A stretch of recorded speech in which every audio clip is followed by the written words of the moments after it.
بلال حبشی کہ جب آقا کا بظاہر وصال ہو گیا تو بلال حبشی مدینہ شریف میں دیوانے کی طرف پھرتے، لوگوں سے پوچھتے تم نے میرے نبی کو دیکھا ہے تو ان کا پتہ بتاؤ۔ لوگ سمجھتے کہ بلال دیوانہ ہو گیا، لیکن دیوانے کی نظروں کو جہاں دیکھ رہا، دیوانہ خدا جانے کہاں دیکھ رہا۔ دیوانے کو تحقیر سے دیوانہ مت کہو، دیوانہ بہت سوچ کے دیوانہ بنا ہے۔ ذرا زور لگاؤ محبت سے بولو سبحان اللہ۔ ارے ذرا مسکرا کر ماں باپ کے نام پر بولو سبحان اللہ۔ زمانہ کچھ کہے دیوانے اپنی جان دے دیں مگر دامن نہ چھوڑیں گے تمہارا یا رسول اللہ۔ سنا ہے آپ ہر عاشق کے گھر تشریف لاتے ہیں، ہمارے گھر بھی ہو ایک دن چراغا یا رسول سبحان اللہ۔ اب بلال حبشی نے دیکھا کہ آقا کا دیدار مدینہ شریف میں نہیں ہو پا رہا، تو بلال حبشی نے مدینہ شریف چھوڑ دیا، ملک شام چلے گئے اور وہاں بھی جنگلوں میں جا کر آقا کو ڈھونڈتے رہے، بیابان علاقے میں آقا کو ڈھونڈتے رہے، پتریلی علاقے میں آقا کو ڈھونڈتے رہے، ریگستانی علاقے میں آقا کو ڈھونڈتے رہے۔ روز آقا کے نام کا نعرہ لگاتے، اے آقا اپنی منمونی صورت دکھا دیجئے، اے آقا اپنا دیدار کرا دیجئے، اے آقا میں آپ کا مؤذن بلال ہوں، اے میرے آقا اپنا دیدار کرا دیجئے۔ آقا میں آپ کو نہیں دیکھتا تو کھانا اچھا نہیں لگتا، پانی اچھا نہیں لگتا، آرام اچھا نہیں لگتا، تفریح اچھی نہیں لگتی، سونا کھانا پینا چلنا پھرنا کچھ بھی اچھا نہیں لگتا ہے۔ میرے آقا اپنی منمونی صورت دکھا دیجئے۔ کئی روز تک، کئی ہفتے تک، کئی مہینے تک بلال حبشی ملک شام میں آقا کو ڈھونڈتے رہے، ایک روز دن بھر ڈھونڈتے رہے، رات ہو گئی اور آقا کا دیدار نہ ہوا تو جنگل میں سو گئے۔ جنگل میں اب جیسی سوئے تھے خواب میں آقا کا دیدار ہو گیا تھا۔ محبت سے بولو سبحان اللہ۔ اب آقا نے خواب میں فرمایا بلال تم نے مدینہ شریف کیوں چھوڑ دیا، ملک شام کیوں آ گئے، میری بارگاہ میں تم کیوں نہیں آتے۔ اب بلال کی آنکھ کھلی تو بلال حبشی نے دیکھا مشام جا پیارے نبی کے جسم اطہر کی بھینی بھینی خوشبو سے معطر ہے، پورا ماحول خوشبودار ہے، لیکن آقا کا جلوہ نہیں، آقا کا طلبہ نہیں۔ تو بلال رونے لگے اور رو رو کر کہنے لگے میرے تو آپ ہی سب کچھ ہے رحمت عالم، میرے تو آپ ہی سب کچھ ہے رحمت عالم، میں جی رہا ہوں زمانے میں آپ ہی کے لیے۔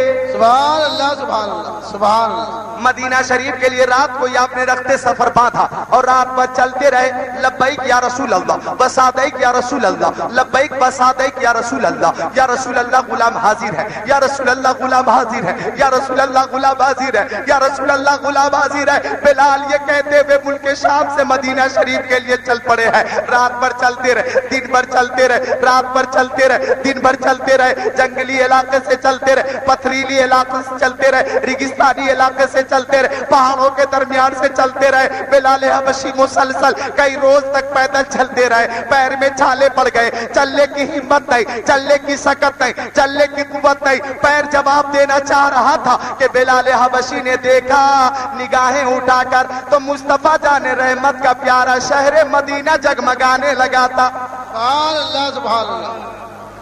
اب بہت قیمتی شعر پیش کر رہا ہوں، دیکھتا ہوں کتنے لوگ ہاتھوں ہاتھ اس شعر کو لیتے۔ سرحد مدینہ پر بلال حبشی کھڑے ہو گئے اور ہاتھ بات کر عرض کیا میں سجدہ کروں یا کہ دل کو سنبھالوں، محمد کی چوکھٹ نظر آ رہی، سبحان اللہ سبحان اللہ۔ میں سجدہ کروں یا کہ دل کو سنبھالوں، محمد کی چوکھٹ نظر آ رہی ہے، اسی بے خودی میں کہیں کھو نہ جاؤں، تڑپ میرے آقا کی تڑپ آ رہی۔ سبحان اللہ سبحان اللہ سبحان اللہ۔ نعرہ تکبیر، نعرہ رسالت، نعرہ غوثیہ، فیضان اعلی حضرت، فیضان شاہ جی، فیضان بصیریہ، فیضان سبحانیہ، فیضان شہر بے شہ سنت، فیضان مفتی اعظم ہند، نعرہ تکبیر۔ اب عاشق صادق جلیل القدر صحابی حضرت بلال روضہ مصطفیٰ کے قریب پہنچ گئے اور رو رو کر کہنے لگے آقا آپ نے بلایا غلام حاضر آ گیا، آقا اب اپنا دیدار کرا دو، اب اپنی منمونی صورت دکھا دو۔ زار و قطار روتے رہے بلال اور رو رو کر کہتے رہے بلال اعلیٰ حضرت کا پہلے یہ شعر سنو، فرماتے ہیں ہاتھیوں آؤ شہنشاہ کا روضہ دیکھو، کعبہ تو دیکھ چکے کعبے کا کعبہ دیکھو، رکن شامی سے میٹھی وحشت شام غربت، اب مدینے کو چلو صبح دلارہ دیکھو، غور سے سن تو رضا کعبے سے آتی ہے صدا، میری آنکھوں سے میرے پیارے کا روضہ دیکھو۔ بلال روضہ مصطفیٰ کے قریب کھڑے ہیں اور رو رو کر کہہ رہے ہیں کہ تو عالم کے داتا میرے سامنے ہے کہ کعبے کا کعبہ میرے سامنے ہے، تو عالم کے داتا میرے سامنے ہے کہ کعبے کا کعبہ میرے سامنے ہے، عطا کیوں نفر سے محبت کروں میں، خدا کی خدائی جھکی جا رہی۔ سبحان اللہ سبحان اللہ سبحان اللہ۔ اب میں ایک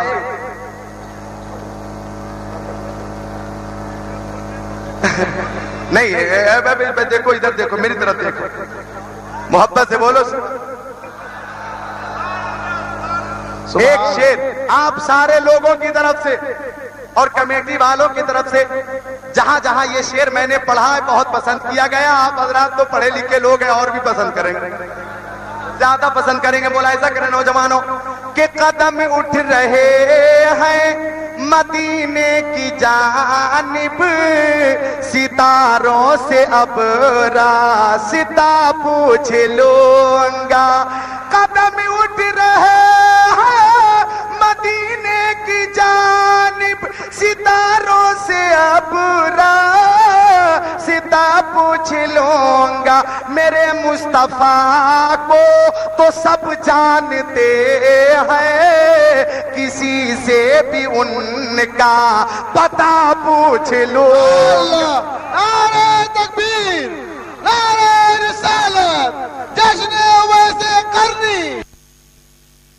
کہ بہت بڑے مدرسے میں آپ پڑھاتے ہیں، تشریف فرماؤ، دیگر علماء ملاحظہ کریں کہ بلال حبشی کو کچھ لوگوں نے اور بلال حبشی سے سب نے فرمائش کی، توجہ کریں، مدینہ شریف میں جنگل کی آگ کی طرح یہ خبر پھیل گئی کہ آقا کے مؤذن بلال حبشی آ گئے، اب بوڑھے بچے جوان مرد و زن سب آ گئے اور سب نے گزارش کی اے بلال وہی آذان کہہ کر سنا دیجئے جو آذان پیارے نبی کو سنایا کرتے تھے۔ سبحان اللہ سبحان اللہ۔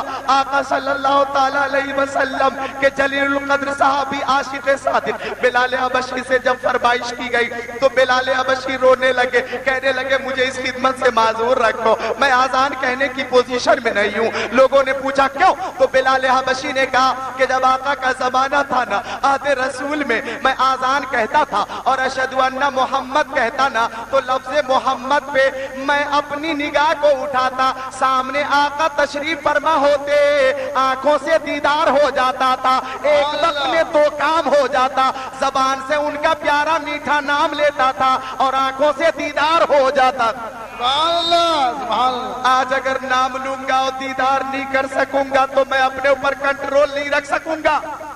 سبحان اللہ۔ لوگوں نے نیت کر لی تھی اور پکا ارادہ کر لیا تھا کہ ہم آذان ضرور سنیں گے، تو سب نے مشورہ کیا، سب نے مشورہ کیا کہ حسنین کریمین کو بلا لو، وقت بہت کم ہے، بس 2 منٹ کی بات ہے تاکہ واقعے کی تکمیل ہو جائے، تشنا نہ جائے۔ حضرت کی بات کو میں حکم سمجھ رہا ہوں، دیکھو ادھر دیکھو، جلسہ کیسے کامیاب ہوتا ہے اور کس انداز میں کامیاب ہوتا ہے، ترتیب کیسی ہو، تقریر کس کی کب ہو، یہ نقیب اجلاس نباز قوم ملت حضرت علامہ علی احمد سیوانی سے بہتر آپ نہیں جانتے، لہذا بس 2 منٹ کی بات ہے، توجہ۔ اب سب نے مشورہ کیا حسنین کریمین کو بلا لو، مومنوں کے دلوں کے چین کو بلا لو، حسنین کریمین اگر فرمائش کریں گے تو بلال ضرور آذان سنائیں گے۔ سبحان اللہ۔ اب مختصر یہ کہ حسنین کریمین آ گئے، امام حسن نے داہنا ہاتھ تھاما، امام حسین نے بایاں ہاتھ، اور ہلا کر محبت سے فرمایا میرے نانا کے مؤذن بلال وہی آذان کہہ کر سنا دیجئے جو آذان پیارے نبی کو سنایا کرتے۔ سبحان اللہ سبحان اللہ۔ رونے لگے، آنکھیں اشک بار ہو گئی اور کہنے لگے آپ کی بات تو فرشتے بھی نہیں ڈالتے، بلال کی کیا مجال کہ آپ کی بات ڈال دے۔ اے راکب دوش پیغمبر، آپ کی بات تو معراج کے دولہا بھی نہیں ڈالتے تھے، بلال کی کیا مجال کہ آپ کی بات ڈالے۔ میں حکم کی تعمیل کروں گا، آذان ضرور کہوں گا۔ اب آذان شروع ہوئی، مدھور مدھور سکرامیز مستی بیچ گئے پرور مترنم دلکش صدائے توحید و رسالت مدینہ شریف کی گلیوں میں گونج رہی تھی، اور کیفیت کچھ ایسی تھی، اللہ اکبر اللہ اکبر اللہ اکبر اللہ اکبر اشہد ان لا الہ الا اللہ۔ بلال حبشی آذان کہہ رہے تھے تو چھوٹے چھوٹے بچے اپنی ماؤں سے پوچھ رہے تھے امی نبی کریم کے مؤذن بلال تو آ گئے، ہمارے نبی کب تشریف لائیں گے؟ چھوٹی چھوٹی بچیاں پوچھ رہی تھی امی بتاؤ نا سرکار کے مؤذن بلال تو آ گئے، ہمارے سروں پہ دست شفقت رکھنے والے رحمت للعالمین کب تشریف لائیں گے؟